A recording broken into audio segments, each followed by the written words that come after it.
Hi everybody, I have a message to share with you that the Lord said, I don't want you to be fleshly minded. I want you to be spiritually minded. And I want you to abide in my light. And I don't want you to partake the works of darkness.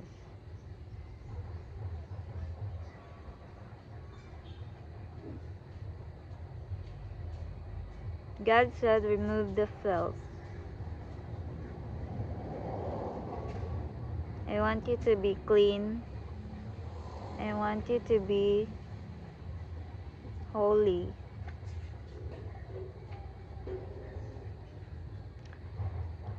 Remove the love of the earthly things. Stop lusting to them.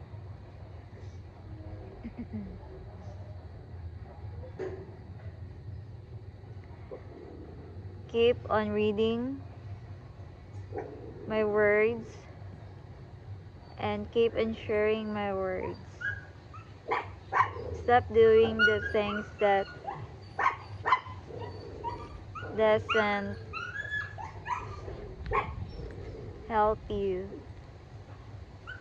in your spiritual life.